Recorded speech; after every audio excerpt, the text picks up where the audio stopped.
Welcome back. તો આ સાથે એક મહત્વપૂર્ણ સમાચાર અમદાવાદથી. અમદાવાદમાં ફરી એક વખત પાણી કાપની સમસ્યા. પાણી કાપ મૂકવામાં આવ્યું છે. વિગતવાર સમાચાર તરફ નજર કરીએ. 7 પૈકી 4 ઝોનમાં પાણી કાપ સર્જાશે. અનુપમ સિનેમા પાસે લાઇનમાં ભંગાણ થયું છે અને તેના કારણે આ પુરવઠો બંધ થયો છે. કોતરપુર વોટર વર્ક્સમાંથી પાણી પુરવઠો બંધ રહેશે અને અસર પડશે ઉત્તર ઝોન, દક્ષિણ ઝોન, મધ્ય અને પૂર્વ ઝોનના વિસ્તારોમાં.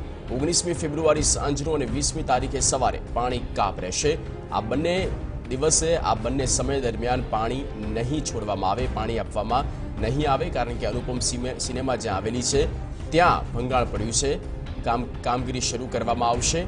ત્યાં સુધી 2 દિવસનો સમય લેવામાં આવ્યો છે કે 2 દિવસમાં કામગીરીને જે છે તે પૂરી કરી દેવામાં આવશે અને રાબેતા મુજબ પાણી પુરવઠો આપવામાં આવશે. જિગ્નેશ પટેલ સંવાદદાતા ફોન લાઈન પર.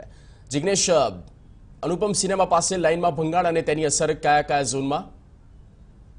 જગદીશ, 7 ઝોનમાં પાણી કાપ સર્જાશે, કારણ કે જ્યારે અનુપમ સિનેમા પાસે જે લાઇનમાં ભંગાણ થયું છે, હાલના તબક્કે લાગી રહ્યું છે કે ભંગાણને રિપેર કરતા કદાચ 2 દિવસ લાગી જાય તેટલો સમય શક્યતા અધિકારીઓ દ્વારા કરવામાં આવી છે.